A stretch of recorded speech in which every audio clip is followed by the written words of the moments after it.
Joining me this hour, Megan Hayes, former special assistant to President Biden, as she was the director of message planning at the White House, and CNN political commentator S.E. Cupp, who's also the host of Battleground. Good to see you both this morning. I've been thinking all morning about where do we begin. There's a lot of different things we can talk about. But S.E., I want to throw this to you. One of the things that I found fascinating is, as Kevin Liptak was just pointing out, the fact that Donald Trump went into the spin room after, that says something. Donald Trump wanted to get in front of a camera again. Donald Trump wanted to work on, one would imagine, his narrative. But that's because the person who really seemed to understand the medium and play to it, that being TV and the TV audience, S.E., I would argue, is the vice president. Yeah, they both had a bunch of jobs to do last night. And unfortunately, I don't think he accomplished any of his. And she, on the other hand, seemed to accomplish all of hers. One of her jobs was to speak not to her base, not to the far left, but to swing state voters who are undecided. And we heard time and time again on policy and substance, she was sort of tacking to the middle on a number of these issues and pushing back against Trump's attempt to define her as radical and Marxist and far left. She also was meant to put him into a defensive crouch, and boy, did she. I mean, she laid some bait that was not cleverly hidden. This was like, these were obvious traps, and he walked giddily into all of them. She knew that revealing his personal attacks, the distractions, this turns off swing state voters who are undecided. She accomplished that mission.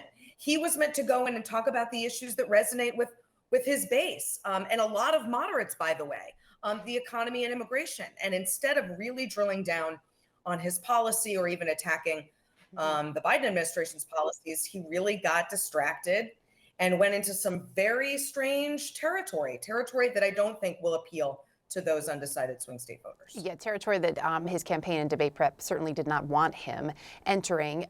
Megan, as we look at this, look, Kamala Harris getting a lot of praise this morning, but there are some questions about perhaps a couple of missed opportunities. Part of what she needed to do was introduce herself and her policies a little bit better to the American voter, to those who aren't as familiar with her. And there was a real opportunity there when it came to a question about why she had changed when it came to certain policies. Talked about that she would get to all of them. She stuck with fracking, which of course is important in the state of Pennsylvania. Should she have done more to explain her changing positions? Look, I don't think she has as many changing positions as we all would like to believe here and what Donald Trump is pointing her out to be. I think that it's a very short debate when you break out the timing and the commercials and all the things. I think that her bar was extremely high to meet. She had to show that she was presidential. She had to reintroduce herself. She has to talk about her policies. She's never going to be everything to every person, but she knocked it out of the park last night. Donald Trump, again, denied the outcome of the 2020 election. He doesn't think that Ukraine should be winning the war against Russia, which sends shockwaves through democracies all around the world. I mean, she showed that she was presidential. She showed that she's willing to take on a bully. There are a lot of things that she accomplished last night that I don't think people were expecting from her and ready to see. But I do think that she did lay some traps for Donald Trump that he walked into, and not accepting the results of the election again and again. That is something that swing state voters and these moms and these suburban and the battleground states just cannot understand. Their toddler has to take responsibility for their own actions, and he just refuses to do it. And I think the more that they can hammer those types of things home and over the next 56 days, I think that she will have a very good chance of winning in November. I think she hit the mark of what she needed to do, but this race is by no means over, and the hard work still is in front of them. Essie, this polling that we just went through with Harry, noting that 63% of those after the debate said that, who watched, said that they thought she won. Harry noting that they leaned more Republican. I know you were speaking to a lot of people in the state of Pennsylvania ahead of the debate about what needed to happen and what voters were looking for. What do you make of that outcome? Listen, we have to remember that a lot of the people who tune into these big nights, whether they're conventions or debates, are already politically engaged. So some of those voters, the cake is baked. However, we've also been speaking to a lot of undecided swing state voters who said this debate is what they were waiting for. They wanted to know more about Kamala Harris. They wanted to see these two on a stage together and see how they would react and interact. And if we believe the 3% of Pennsylvania voters who are undecided, or the 18% of all American registered voters who say they are undecided, that they were waiting for this debate, I think that inures to the benefit of Kamala Harris. Megan, as you watch where we move from this moment, right, moving into these 55 days of the campaign, what are you going to be watching for over the next, let's say, even 48 hours? What would your message to Kamala Harris be in terms of what she needs to do?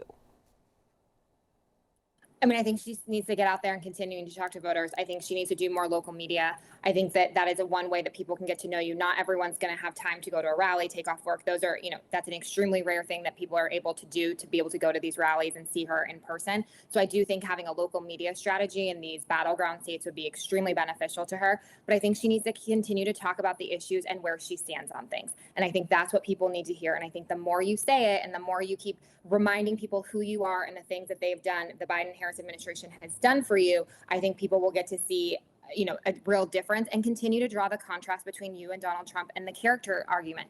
Nobody wants a president that is going to be extremely volatile and yelling all the time, regardless of what their policies are. Nobody wants America to be represented that way in the rest of the world. And so I think, she just needs to keep her doing the work and doing the things that they're doing right now and continue throughout the next 56 days, 55 days. But who's counting, right?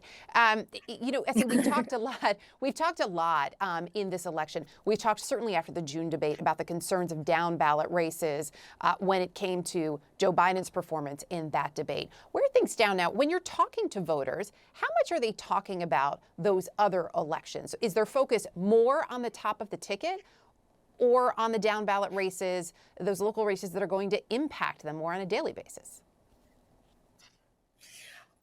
It's mixed, and it depends on the state, right? If you're in Arizona, a lot of voters are tuning into that Senate race between Kari Lake and Ruben Gallego. If you're in North Carolina, a lot of voters are tuning into the gubernatorial race. And those don't have to portend what's going to happen in the presidential races, and voters know how to separate those, politically and in terms of partisanship. So they are tuned in, but I think what we're seeing is a very high tune in to the presidential election this year. And that's why these margins are so tight. And that's why I think they're going to continue to be tight right up until Election Day. Yes. Well, it may be a bit of a campaign message.